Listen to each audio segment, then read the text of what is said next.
जय हिंद दोस्तों।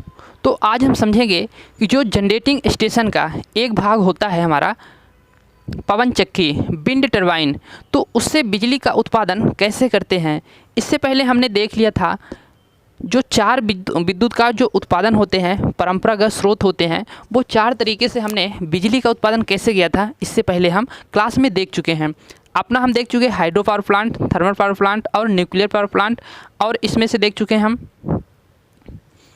आपका डीजल इंजन, गैस टरबाइन। ये जो हमारे परंपरागत स्रोत होते हैं तो वो हम 5 देख चुके हैं।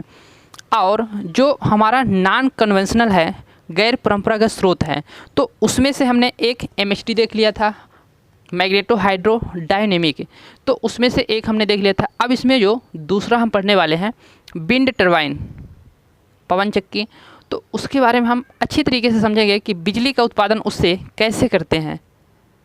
ओके, तो जो बिजली का उत्पादन पवन चक्की से करते हैं तो उसमें सबसे पहले हम देखते हैं कि उसको लगाएं कहाँ। उसके लगाने का जो लोकेशन होता है वो पहाड़ी वाले क्षेत्रों में चूज किया जाता है। हम उसको हर जगह लगाने के लिए उसको हम चूज नहीं करते हैं। तो पहाड़ी वाले क्षेत्रों में, वहाँ जहाँ ज़्यादा वायु होगी, ज़्यादा हवा होगी, तो उसको हवा से घुमाना होता है उसके टरबाइन को। तो उसको घुमाने के लिए हमको हवा की ज़रूरत होती है, तो पहाड़ी वाला क्षेत्र हम चूज करते हैं। अब जो पवन चक्की होती है तो यह डिपेंड करती है कि उसकी हवा की गति, हवा की जो वेग होगा, वेलोसिटी होगा, वो कितना होगा। तो उसकी दक्षता की बात करें तो उसकी दक्षता भी ठीक हवा के अनुक्रमानुपाती होगी। जितनी हवा होगी उतनी ही उसकी एफिशिएंसी होगी। तो इसकी दक्षता भी हवा के ऊपर डिपेंड करती है। इन सारी चीज़ों को, जो सामान्य बात है और जो इसकी एक पर्सनल बात है, तो इन सभी की चीज़ों में हम चर्चा करने वाले हैं। पहले इसकी हम ब्लॉक डायग्राम को बनाते हैं और इसके पूरे वर्किंग प्रोसेस को समझते हैं, इसके पार्ट को समझते हैं और इसमें से बिजली का उत्पादन कैसे होता है, इन चीज़ों को समझते हैं। ओके सो गाइस, तो हम स्टार्ट करते हैं अब पवन चक्की विंड टरबाइन।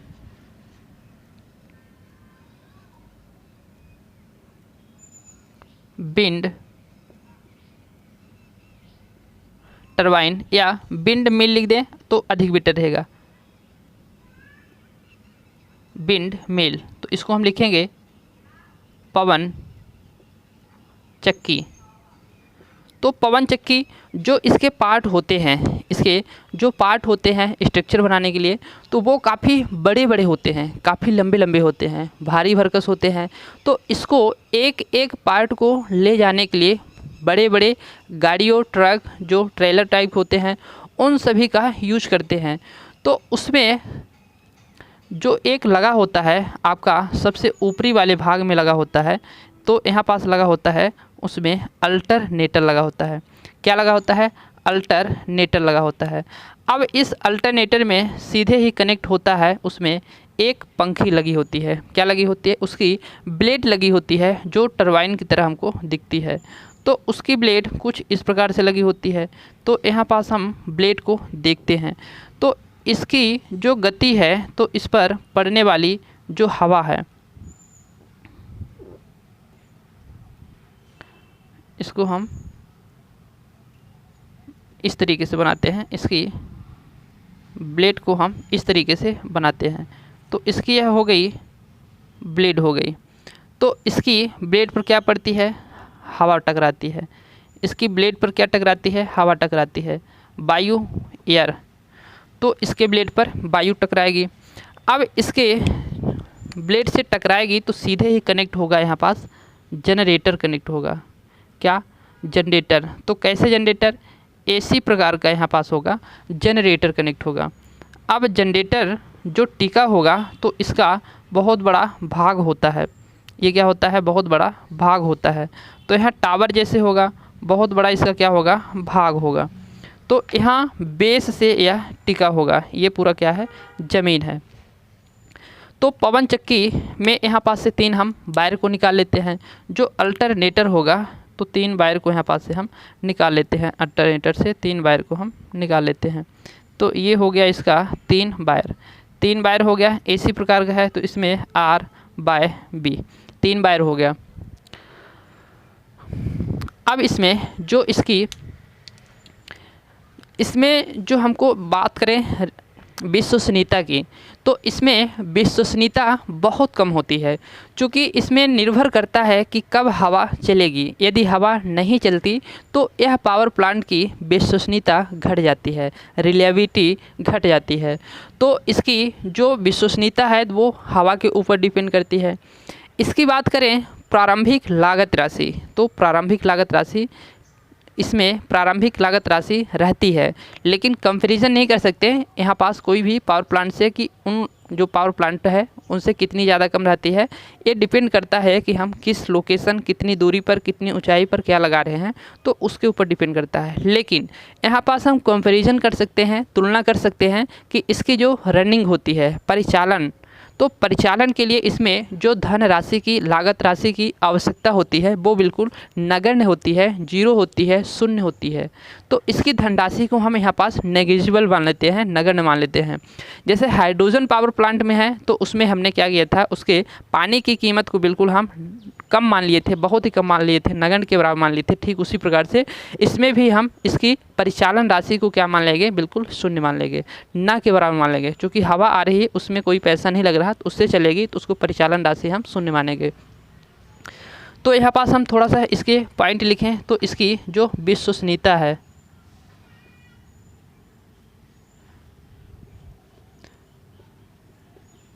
इसकी जो विश्वसनीयता है, रिलायबिलिटी है,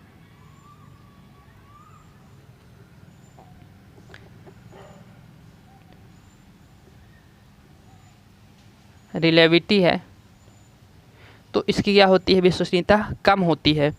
और इसमें जो परिचालन है, परिचालन, तो इसमें परिचालन भी क्या होती है, नगण्य होती है, परिचालन भी क्या होती है, नगण्य होती है। इसको कैसे स्थानों पर चूज किया जाता है, इसको हर जगह नहीं लगा सकते। जहाँ पहाड़ी क्षेत्र हो, जहाँ हवा उपलब्ध हो, वहाँ पास हम लगाते हैं। हवा उपलब्ध है मतलब जहाँ ज़्यादा मात्रा में हवा हमेशा चलती हो, वहाँ पास हम इसको लगाते हैं।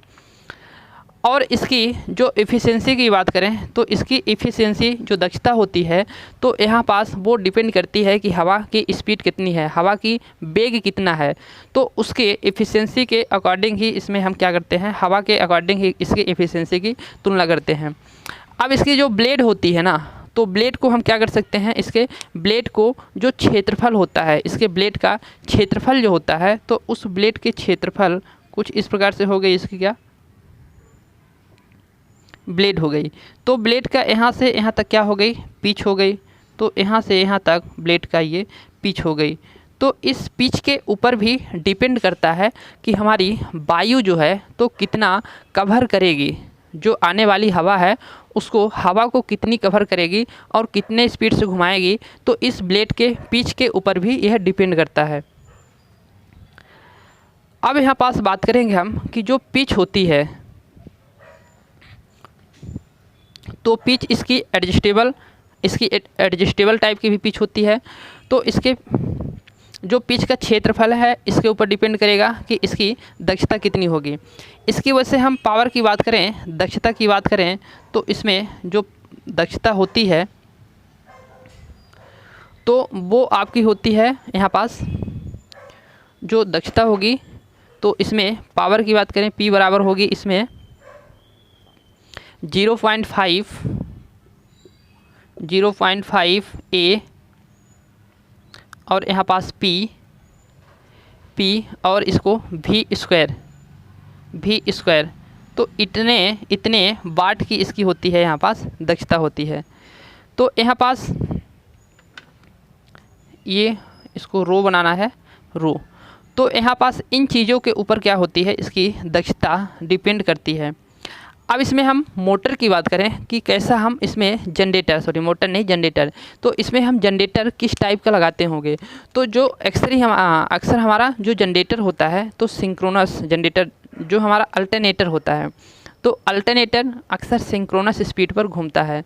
लेकिन यहाँ पास सिंक्रोनस स्पीड पर घूमने की संभावना बिल्कुल कम होती है। क्यों? क्योंकि हवा इसमें कम ज़्यादा हो सकती है। हवा यदि कम ज़्यादा लगेगी तो फिर इसकी स्पीड क्या हो जाएगी, कम ज़्यादा ही रहेगी। तो इसकी स्पीड जो है तो डिपेंड करती है आपकी जो इसकी इस जनरेटर के अंदर जो आपका ईएमएफ उत्पन्न होगा वो आपका डिपेंड करता है इसके अंदर बनने वाले फ्लक्स और इसके स्पीड पर। तो यदि इस हवा की स्पीड, हवा का जो वेग है, हवा का जो घनत्व है वो क्या होगा, कम ज़्यादा होगा, तो यहाँ पास स्पीड भी उसकी क्या होगी, कम ज़्यादा होगी। स्पीड कम ज़्यादा होगी तो फिर उसमें उत्पन्न होने वाला जो ईएमएफ है तो वो भी क्या होगा, जनरेट होने वाला, उत्पन्न होने वाला जो ईएमएफ है वो भी क्या होगा, कम ज़्यादा होगा। तो इसको हम ऐसा नहीं कह सकते कि यह एक सिंक्रोनस स्पीड में घूमता हुआ इसके अंदर चुंबकीय फ्लक्स उत्पन्न हो रहा है। तो इसकी फिर जब क्या होगी, इसमें परिवर्ती टाइप का होगा, उसमें ईएमएफ उत्पन्न होगा, तो फिर हमको इसको क्या करना पड़ेगा, वहाँ पास हमारी फ्रीक्वेंसी भी डिस्टर्ब होगी और उसमें हमारे जो उपकरण जुड़े होंगे तो उसमें हमारे उपकरण में जलने और ख़राब होने की संभावनाएं बढ़ जाएंगी।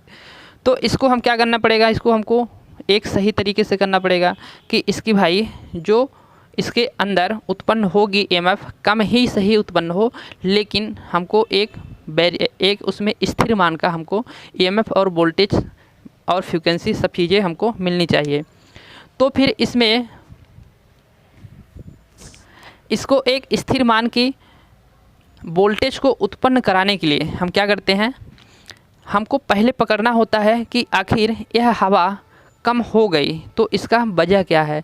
या तो हवा कम हो गई, ठीक है, इसके अंदर ऐसे गियर लगे होते हैं कि हवा ज़्यादा स्पीड से आए तब भी इसकी स्पीड क्या होगी, एक स्थिर स्पीड की होगी। ज़्यादा स्पीड की आएगी तब भी एक स्थिर स्पीड की होगी। यदि उससे कम स्पीड की हवा आए तो फिर उसमें कम स्पीड की ही घूमेगी।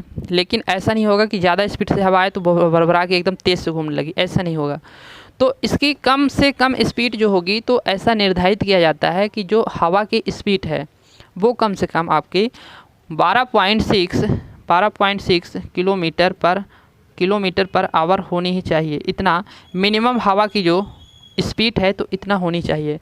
तो इसके स्पीड के अकॉर्डिंग यहाँ पास फिक्स करके गियर से यहाँ पास एक जो पवन चक्की है तो एक राउंड घूमेगी नहीं, तो यहाँ जो गियर लगे होते हैं, बड़े बड़े गियर लगे होते हैं, तो वो कई चक्कर घूम जाएंगे। जैसे साइकिल का जहाँ पैडल मारते हैं हम लोग तो वो एक चक्कर उसको घुमाने पर वो जो छोटा वाला होता है, जो पहिए में लगा होता है गियर, वो कई चक्कर घूम जाता है। ठीक उसी प्रकार से यहाँ पास तो उससे भी कई बड़े बड़े गियर लगे होते हैं, जो एक चक्कर ये घूमेगा तो वो अलग अलग रेशियो में होते हैं, तो वो ये कई चक्कर घूम जाएगा। तो यहाँ पास उसके ऊपर डिपेंड करता है। अब दूसरी चीज़ कि यदि इसकी हवा हम सामने से आ रही है, सामने से हवा कोई आ रही तो ठीक है, ऐसे सामने से कोई हवा आ रही तो ठीक है। यदि हवा की दिशा चेंज हो जाए, फिर इधर से आए तो फिर क्या होगा, तो इसमें इसके पीछे क्या लगा होता है, सेंसर लगा होता है। इसके पीछे सेंसर लगा होता है। ये सेंसर सेंस करता है कि हवा की दिशा क्या है, और जिस दिशा में हवा आती है ठीक उसी दिशा में यह सेंसर उसके टरबाइन को क्या करता है, यहाँ से घुमा देता है, मूव कर देता है। तो इसमें यह सेंसर भी लगे होते हैं। तो हम बात कर रहे थे कि इसकी स्पीड को हम किस प्रकार से कवर करेंगे, इसकी गति को हम किस प्रकार से एक स्थिर गति की बनाएंगे। तो यहाँ पास जो गति के वजह से क्या हो जाएगा हमारा यहाँ पास जनरेटिंग ईएमएफ जो है तो वो सिंक्रोनस स्पीड से हट जाएगा। और इसमें फ्रीक्वेंसी क्या होगी, फ्रीक्वेंसी भी ज़्यादा घट और बढ़ सकती है, क्योंकि यहाँ पास हम जब देखेंगे तो फ्रीक्वेंसी यहाँ पास आपका पोल हो गया, पोल बाई एन एस, यहाँ पास एन हो गया और यहाँ पास 120 हो गया। जब यहाँ पास स्पीड क्या होगी, घटेगी या बढ़ेगी, तो फिर यहाँ पास जो फ्रीक्वेंसी होगी वो भी घटेगी और बढ़ेगी। तो यहाँ पास जो डिपेंड करती है, इसकी फ्रीक्वेंसी डिपेंड करती है, वो स्पीड पर ही डिपेंड करती है। तो स्पीड को हमको क्या रखना पड़ेगा, एक स्थिर स्पीड रखना पड़ेगा, तभी हमारी फ्रीक्वेंसी जाके स्थिर स्पीड की होगी जो समथिंग 50 हर्ट्ज के क्रॉस होगी। तो इसको स्पीड को हमको क्या करना पड़ेगा, एक सीमित रखना पड़ेगा।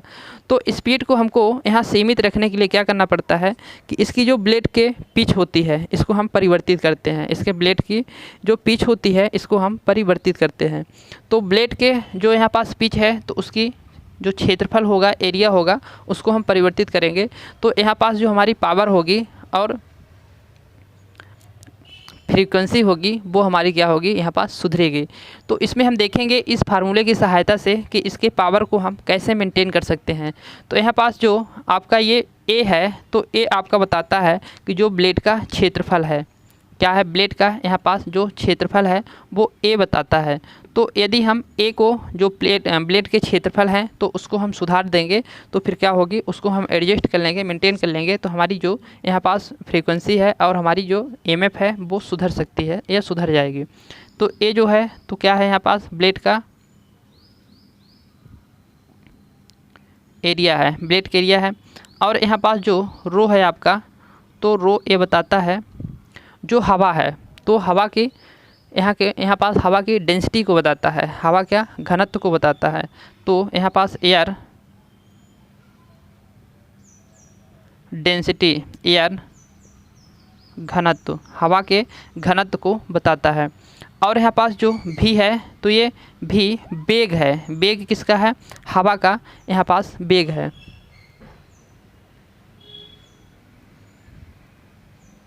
हवा यहाँ पास क्या है, वेग है। तो इस प्रकार से एयर का क्या है, एयर का वेग है, वेग कहे तो वेलोसिटी है। तो यहाँ पास भी क्यूब एयर का वेग है। तो इन चीज़ों के ऊपर डिपेंड करता है कि इसकी पावर जो होगी तो वो कितना होगी, अर्थात इसमें जो उत्पन्न होगा हमारा ईएमएफ वो कितना होगा, इन सारी चीज़ों के ऊपर डिपेंड करता है। अब इसकी हम दक्षता की बात करें तो इसकी जो आदर्श दक्षता होती है, आइडियल एफिशिएंसी होती है। आइडियल एफिशिएंसी का मतलब यदि जितना इसको हवा चाहिए, इस ब्लेड को जितना मैक्सिमम हवा चाहिए, अधिक से अधिक इसको जितना हवा चाहिए उतना इसको हवा दे दिया जाए, तो फिर इसकी दक्षता उस कंडीशन में कितनी होगी, तो उसको हम कहेंगे आइडियल कंडीशन। तो आइडियल कंडीशन यहाँ पास जो होगी, इसकी आदर्श दक्षता होगी तो वो आपकी कितना होगी, 59% होगी। तो यह होती है आदर्श दक्षता। आदर्श दक्षता पर यह काम नहीं करेगी, ये एक अनुमानित होता है। आदर्श दक्षता एक अनुमानित होता है कि इतना यदि हवा दिया जाए तो इस पर ये इतना हो सकता है, लेकिन आदर्श की स्थिति पर यह काम नहीं करेगी। तो इसकी जो प्रैक्टिकली होती है, व्यवहारिक होती है दक्षता, वो कितनी होती है, तो इसकी प्रैक्टिकली और या तो व्यवहारिक दक्षता देखें तो यहाँ पास 30% होती है। कितनी होती है, 30% होगी। तो इसका व्यवहारिक जो दक्षता होगी वो कितना होगी, 30% होगी। इसकी व्यवहारिक दक्षता 30% होगी। इसकी व्यवहारिक दक्षता 30% होगी।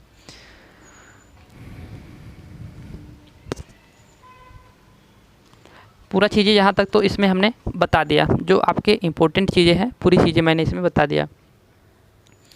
अब इसमें हम बताएंगे कि एक टॉपिक रह गया था अपना, बेस लोड और पीक लोड। बेस लोड और पीक लोड ये क्या होते हैं, इसको हम मिटाते हैं और बेस लोड और पीक लोड को समझते हैं।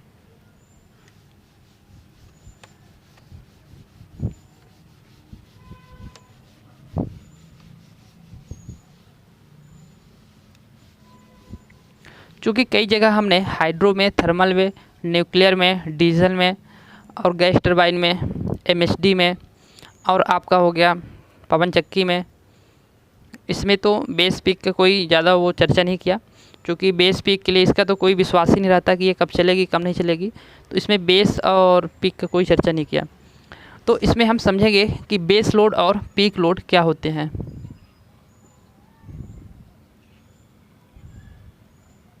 Base load and peak load, तो इसको बोल सकते हैं आधार मान और शीर्ष, आधार भार और शीर्ष भार। तो यहाँ पास हम क्या करते हैं, एक हमारा हो गया ये जनरेटिंग स्टेशन हो गया, जनरेटिंग स्टेशन हो गया। यहाँ पास इसका ये क्या है, बेस लोड और पीक लोड का एक वक्र है, तो इसको हम बोलेंगे लोड कर्व या बोल सकते हैं भार वक्र। तो यह हम भार वक्र को देख रहे हैं। यहाँ पास इसका टाइमिंग जो है तो कितना है, 0 है। अब कितना है, 6 है, यहाँ पास 12 है, और यहाँ पास 18 है, और यहाँ पास 24 है। ये जो समय है क्या दर्शाता है, इधर साइड पूरा यह समय दर्शाता है। किस में दर्शाता है, यह घंटा में दर्शाता है, आवर में दर्शाता है। अब इधर साइड भार को दर्शाएगा, किसको दर्शाएगा, भार को दर्शाएगा, मतलब लोड को दर्शाएगा इधर। ये पूरा अक्ष किसको दर्शाता है, लोड को दर्शाता है। कुछ क्षण के लिए मानते हैं पास 50, यहाँ पास पूरा किस में दर्शाएगा, मेगा वाट में दर्शाएगा, मेगा वाट में दर्शाएगा। तो यहाँ पास 50 हो गया मेगावाट, और 100 मेगावाट, यहाँ पास 150 मेगावाट, और यहाँ पास कितना हो गया आपका 200 मेगावाट। तो ये पूरा इधर मेगावाट को दर्शाता है। इसका मतलब यह हुआ कि 24 घंटे में यदि देखें यहाँ से यहाँ तक एक हम इसके समांतर, जो इसके समांतर हम खींचेंगे एक लाइन को, तो वह इसकी एक एवरेज लाइन को दर्शाएगी। क्या दर्शाएगी, एक एवरेज लाइन को दर्शाएगी। तो यदि हम यहाँ पास देखें कि जो 50 मेगावाट का लोड है, यदि हम 24 घंटे तक चलाते हैं, ठीक है, यह एक हमारा क्या है, स्थिर है, अस्थाई है, तो उसको हम क्या बोलेंगे कि वह एक अस्थाई है। यदि हम 24 घंटे तक ही यहाँ पास 100 मेगावाट का लोड हम रख देते हैं और उसको हम अस्थाई रूप से क्या करते हैं, चलाते हैं, तो यहाँ पास हम क्या कर दिए, एक अस्थाई रूप से 100 मेगावाट का जो भार है वो कब तक चलाएं हम, 24 घंटे तक चलाएं। और कैसा भार चलाएं हम, तो एक स्थिर भार, यहाँ पास कोई ज़्यादा कम नहीं हुआ, परिवर्तन नहीं हुआ। तो ये कैसा भार है, हमारा स्थिर भार है। कैसा भार है, यह स्थिर भार है। तो इस स्थिर भार को हम क्या बोलेंगे कि यह एक बेस लोड है। कैसा है, यह एक बेस लोड है। यह स्थिर भार है, मतलब यह बेस लोड है। अब हमको हुआ क्या कि इतने लोड में 24 घंटा के अंदर हम 100 मेगावाट का लोड तो हम दे रहे थे, जिसको आवश्यकता थी, उपभोक्ता को आवश्यकता थी, तो इतना हम दे रहे थे अपने पावर प्लांट से। अब उसको कल को ज़रूरत पड़ गई कि 24 घंटे के अंदर ही, 24 घंटे के दौरान ही, 24 घंटे के अंदर ही कल उसको ज़रूरत है कि 100 मेगावाट से कुछ टाइम के लिए, 5-6 घंटे के लिए उसको 100 मेगावाट से ज़्यादा वाट की बिजली की आवश्यकता है। वो बोलता है हमको 200 भी चाहिए, हमको 6 बजे 150 वाट की चाहिए, और समथिंग 12 बजे हमको 200 वाट की चाहिए। तो वहाँ पास हम कहेंगे कि अरे भाई, ये तो मेरा फिर जो लोड का एक स्थिर लोड है, तो वो तुम ऐसे लेके, ऐसे मांग के तुम मेरा लोड को परिवर्तित कर दोगे। तो उस टाइम पे क्या होता है, लोड उसका परिवर्तित हो जाता है।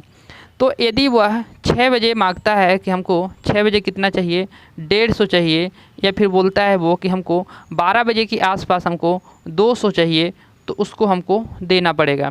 तो यदि हम उसको दे दिए, तो यहाँ से यहाँ तक जो इसका क्षेत्र पूरा था, तो यह क्या था, एक स्थिर भार था, एक स्थिर भार था, मतलब यह एक बेस लोड था। अब जब हमारा 6 बजे के बाद यहाँ एक फिक्स था कि हमारा 100 वाट का ही उसको हमको देना है। अब 6 बजे के बाद क्या हुआ, 6 बजे के आसपास उसको ज़्यादा चाहिए, तो वो क्या हुआ, बढ़ गया, वहाँ पास लोड बढ़ गया। तो उसको हम बोलेंगे कि जो बेस लोड से ऊपर लोड हो गया, तो उसको हम शिखर लोड बोलेंगे, पीक भार बोलेंगे। ठीक उसी प्रकार से कि यहाँ 12 से 18 के बीच में हमारा एक बार फिर से लोड बढ़ गया था, तो उसको हम बोलेंगे कि वह हमारा पीक लोड हो गया। 24 घंटा के दौरान ही, 24 घंटा के अंदर ही जो हमारा लोड दिया गया था, वो पीक लोड हो गया। तो यहाँ पास जो पीक लोड का ये वाला लोड है, तो इसको हम बोलेंगे शिखर लोड, इसको हम बोलेंगे अधिकतम लोड। तो यह क्या है, अधिकतम, इसको हम अधिकतम भार बोलेंगे। और यहाँ से यहाँ तक की जो ये पूरा एरिया है, तो इसको हम बोलेंगे पीक भार, पीक लोड। पीक लोड है, शीर्ष भार है, यह कैसा है, शीर्ष भार है। लेकिन यह कैसा भार है, एक परिवर्ती टाइप का भार है, यह कैसा है, एक परिवर्ती टाइप का भार है, ये वाला स्थिर टाइप का भार है। तो लोड और यहाँ पास लोड वक्र में आपको क्या चीज़ें पता चली कि स्थिर लोड क्या होता है, यानी बेस लोड क्या होता है और पीक लोड क्या होता है। इस चीज़ का मैं जिक्र इससे पहले करता था तो आपको शायद ना समझ में आता रहा हो, इसको अभी मैं बताया तो अब पूरी चीज़ें आप जब उसको रिवाइज करेंगे अपनी नोट्स उठाकर तो उसमें आपको पूरी चीज़ें समझ में आएगी। तो ये बेस लोड और आपका पीक लोड होता है। अब इसमें हम कुछ चैप्टर के अंत में कुछ इसमें टॉपिक आते हैं जो आपको यहाँ पास याद रखने होते हैं। इससे पहले हम ये देख लेते हैं कि कौन कौन से हमारे संयंत्र हैं वो कौन कौन से संयंत्र हमारे बेस लोड पर काम करते हैं और कौन कौन से संयंत्र आपके पीक लोड पर काम करते हैं। तो उसको हमको देखना ज़रूरी होता है। ये चीज़ आपको समझ में आ गई तो उसको हम देखते हैं कि कौन कौन से हमारे जो जनरेटिंग स्टेशन है लोड, तो वो कौन कौन से हमारे यहाँ पास पीक पर काम करते हैं और कौन कौन से हमारे बेस पर। तो इधर पहले हम ले लेते हैं जो बेस पर कार्य करते हैं, बेस लोड, आधार भार। और इधर लेते हैं जो पीक पर कार्य करते हैं, पीक लोड, शीर्ष भार। ओके, तो इसमें देखेंगे हम कि जो बेस लोड पर काम करते हैं तो आप ऐसे अनुमान लगा सकते हैं कि एक इमेजिंग टाइप का कर सकते हैं, क्योंकि यह प्रश्न पूछा जाता है कि कौन सा लोड बेस लोड पर काम करता है पावर प्लांट और कौन सा पीक पर काम करता है। तो आप ऐसे अनुमान लगाएं कि इतनी बड़ी बड़ी भट्टियाँ होती हैं थर्मल प्लांट में, तो उसको जब निर्माण करेंगे तो उसका बेस क्या होगा, एक बहुत मजबूत बनाना पड़ेगा। आपका थर्मल हो गया, आपका न्यूक्लियर हो गया, आप देखते होंगे कि इतने बड़े प्लांट होते हैं तो उसके जो पूरे लौह कंक्रीट से बने होते हैं, ईंटे ऊँटे से, तो उसका जो बेस होगा तो कैसा होगा, एक प्रकार से बहुत मजबूत बनाते हैं। तो इस प्रकार से आप रिलेट करके याद कर सकते हैं कि जो आपका थर्मल हो गया, क्या हो गया, थर्मल हो गया, और आपका न्यूक्लियर हो गया, इसके जो प्लेट होते हैं तो वो क्या, इसके जो बेस होते हैं तो वो क्या होते हैं, बहुत मजबूत बनाए जाते हैं। तो थर्मल पावर प्लांट। और इसमें एक आता है आपका न्यूक्लियर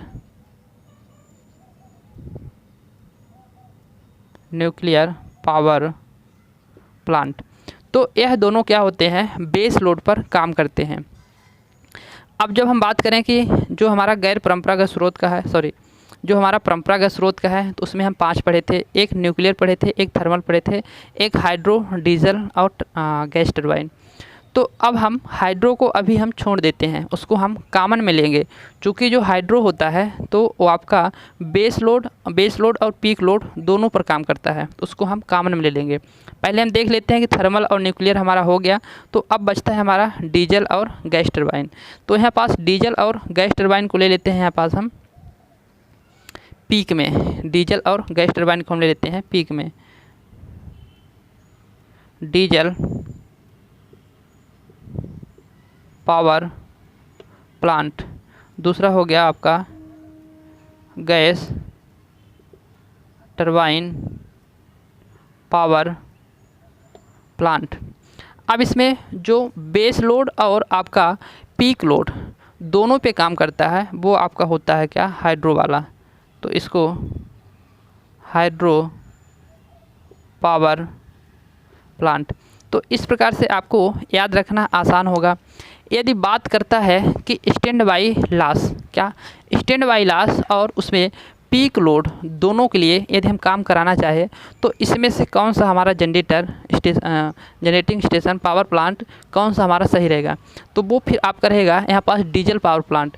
डीजल पावर प्लांट जो होता है आपका स्टैंड बाई और आपका पीक भार उन दोनों पर काम करता है।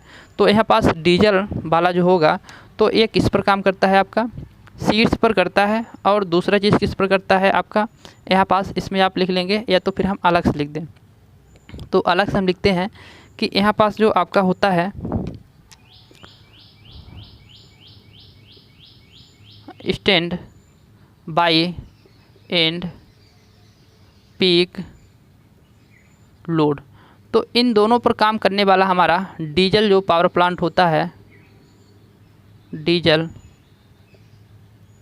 पावर प्लांट, तो इन दोनों पर काम करता है। इस चीज़ को आपको याद रखना है। बाकी इसमें इतना ही चीज़ याद रखना है और एक्स्ट्रा में आपका कुछ नहीं इसमें।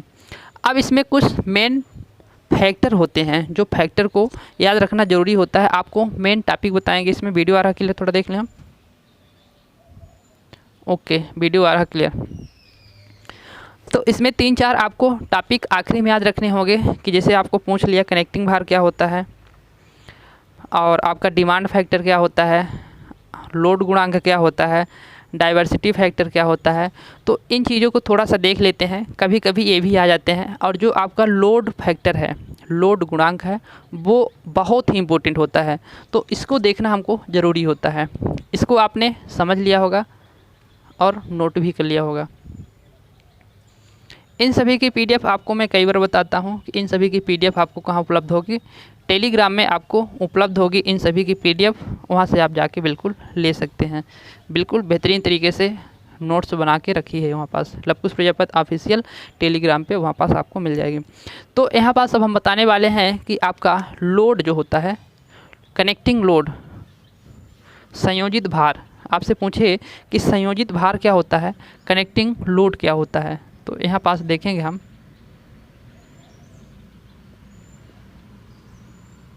संयोजित भार,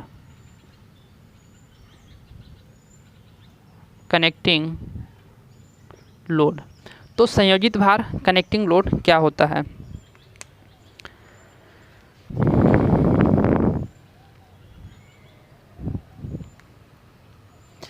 तो कनेक्टिंग भार को हम इस प्रकार से समझेंगे कि ये हो गया हमारा जनरेटिंग स्टेशन हो गया, जनरेटिंग स्टेशन हो गया।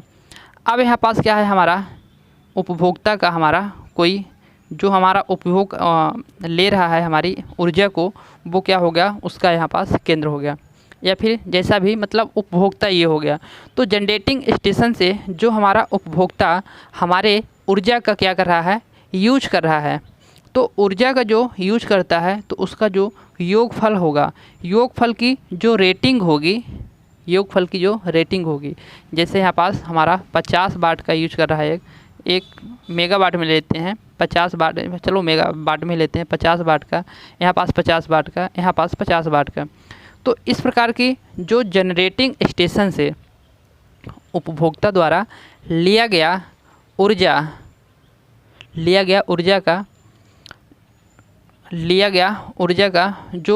वाट, लिया गया ऊर्जा का जो रेटिंग का योगफल होगा, यहाँ पास रेटिंग कितने रेटिंग का है, रेटिंग का जो योगफल होगा वो क्या कहलाएगा आपका, यहाँ पास रेटिंग का योगफल, योगफल मतलब यहाँ पास सम कर देंगे, तो रेटिंग का जो योगफल होगा वो कहलाएगा आपका कनेक्टिंग लोड कहलाएगा। आपका क्या कहलाएगा, कनेक्टिंग लोड कहलाएगा। यहाँ पास हम लिखें जनरेटिंग स्टेशन से जुड़े उपकरणों की, जनरेटिंग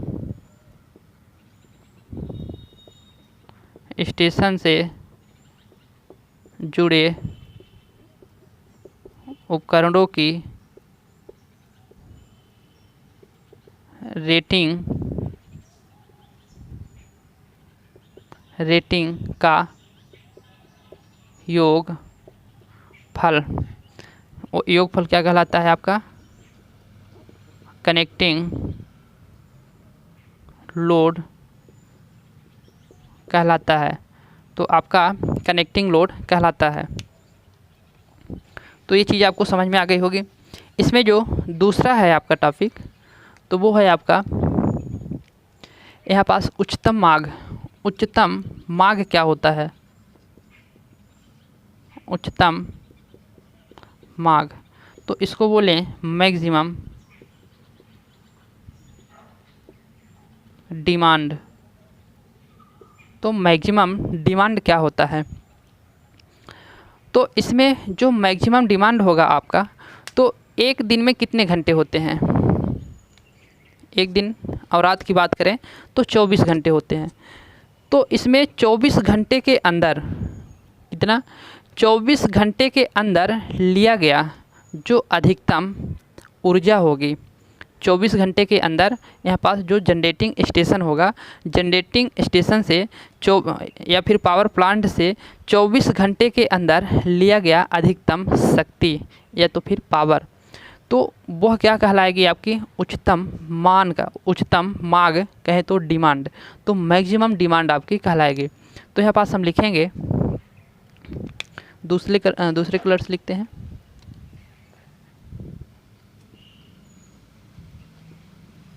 चौबीस घंटे के अंदर पावर प्लांट द्वारा लिया गया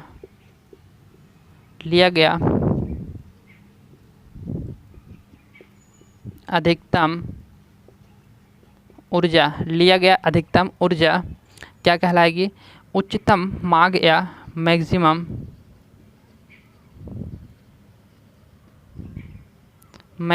डिमांड कहलाएगी,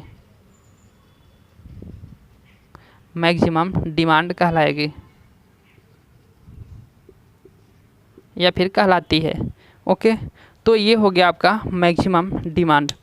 अब यहाँ पास एक आता है आपका डिमांड फैक्टर। तो डिमांड फैक्टर कहें तो मांग गुणांक, यह क्या होता है, तो जो मांग गुणांक होता है यहाँ पास क्या होता है आपका मांग गुणांक, तो बोले यहाँ पास तो डिमांड फैक्टर। तो जो मांग गुणांक होता है यहाँ पास DF कहें डिमांड फैक्टर, तो यह दोनों का रेशियो होता है। आपका जो मैक्सिमम डिमांड है और कनेक्टिंग लोड का रेशियो होता है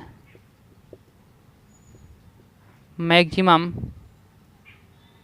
डिमांड और आपका कनेक्टिंग रेशियो का क्या होता है, या दोनों का रेशियो होता है, अनुपात होता है। अब इसमें हमारे दो और हैं, उसको भी देख लेते हैं कि यह क्या होते हैं। तो इसमें मांग गुणांक हो गया, ये चीज़ समझ में आ गई होगी। अब हम देखेंगे जो दूसरा होगा, इसको आप समझ गए होंगे संयोजित भार को, तो इसको हम इरेज करते हैं। ज़्यादा लाइटनिंग हो रही क्या, चमक रहा, दिख नहीं रहा क्या, दिख रहा होगा, फिर भी दिख रहा होगा। इधर साइड को लिखते हैं तो आपको ज़्यादा समझ में आएगा। तो यहाँ पास हम लिखते हैं चौथा नंबर जो होता है अपना मांग गुणांक हो गया। चौथा नंबर हो गया अपना भार गुणांक, लोड फैक्टर।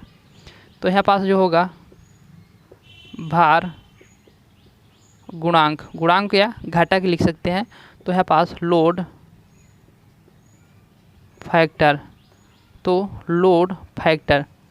तो ये लोड फैक्टर क्या होता है, तो लोड फैक्टर में हम देखेंगे कि यहाँ पास जो हम मैक्सिमम डिमांड का यूज किए हैं, ऊपर में किए हैं, तो इस मैक्सिमम डिमांड को हम लोड फैक्टर, तो लोड फैक्टर में हम मैक्सिमम डिमांड को कहाँ रखेंगे, हम नीचे रखेंगे।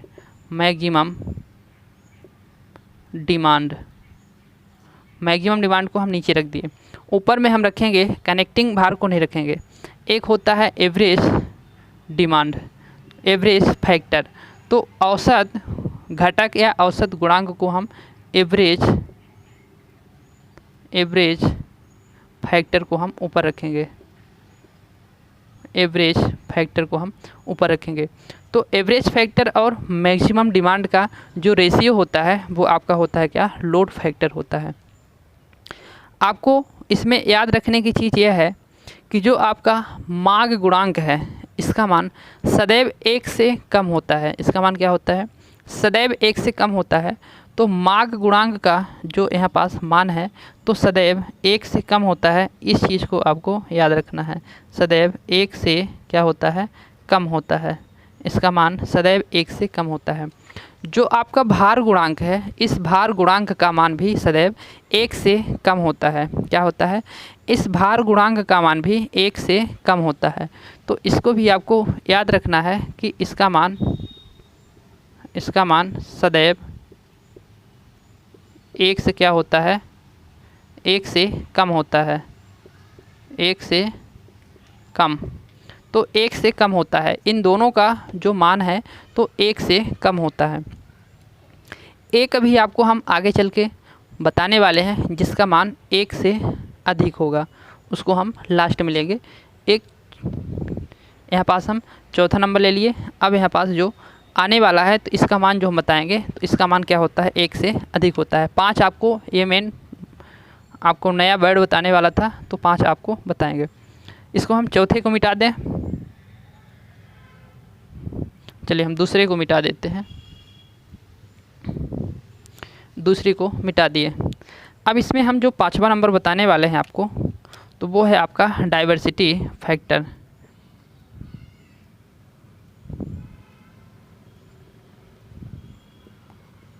डाइवर्सिटी फैक्टर, तो ये जो डाइवर्सिटी फैक्टर आपका होता है तो ये डाइवर्सिटी फैक्टर इसको हम बोलेंगे विभिन्नता गुणांक, इसको हम बोलेंगे विभिन्नता गुणांक। तो ये डाइवर्सिटी जो फैक्टर होता है वो होता है आपका डाइवर्सिटी फैक्टर। तो यहाँ पास DF, तो डाइवर्सिटी फैक्टर होगा आपका sum of individual sum of individual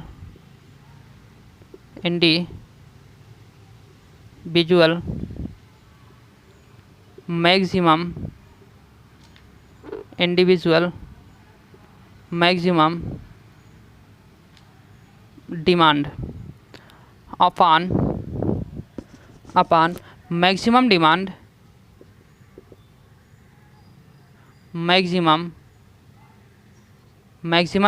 on generating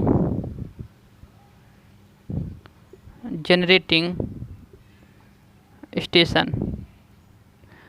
मतलब इसमें जो विभिन्न उपभोक्ताओं द्वारा है, क्या इसमें विभिन्न उपभोक्ताओं की अधिकतम मांग का योगफल, समयानी योगफल, तो विभिन्न उपभोक्ताओं के मांग का अधिकतम जो योगफल होगा और बटे maximum demand on generating station, उत्पादन केंद्र पर भार की उच्चतम मांग, इन दोनों का रेशियो हमारा क्या कहलाएगा, विभिन्नता गुणांक डाइवर्सिटी फैक्टर कहलाएगा। इसका जो मान होता है, इसकी जो वैल्यू होती है वो हमेशा 1 से अधिक होती है, इसकी जो वैल्यू होती है वो हमेशा क्या होती है, 1 से अधिक होती है। तो इस चीज़ को आपको याद रखना है। तो जो डाइवर्सिटी फैक्टर है, यहाँ पास डाइवर्सिटी फैक्टर है, इसका मान क्या होता है, 1 से, इसका मान 1 से अधिक होता है, इसका मान 1 से अधिक होता है।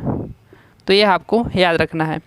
इतनी सारी चीज़ें आपको यहाँ पास सीखनी थी और आपने यहाँ पास अच्छी तरीके से सीखा होगा, ऐसा हमें उम्मीद है। तो आज से आपका यह चैप्टर क्लोज, जो जनरेटिंग का था यह चैप्टर आपका आज से क्लोज हो गया। इसके बाद जो हम पढ़ेंगे आपका तो वो सप्लाई सिस्टम पढ़ेंगे। उसमें सप्लाई सिस्टम में क्या करेंगे, अब हमने बिजली का उत्पादन कर लिया था, इस वाले पूरे चैप्टर में कैसे किया वो पूरी चीज़ समझ गए हम। अब आगे जो चैप्टर रहेगा हमारा, तो बिजली का उत्पादन करने के बाद हम ट्रांसमिशन कैसे करेंगे और फिर उसका डिस्ट्रीब्यूशन कैसे करेंगे, उन सभी चीज़ों को हम सप्लाई सिस्टम नामक चैप्टर में अध्ययन करेंगे। ओके, तो सो गाइस, तो चलिए मिलते हैं अब नेक्स्ट क्लास में। आपके साथ सभी के साथ आपके साक्षात्कार होगा हमारा, और आप पढ़ाई करते रहिए और अपना रिवीजन भी करते रहिए। ओके, सो गाइस, तो मिलते हैं नेक्स्ट क्लास में।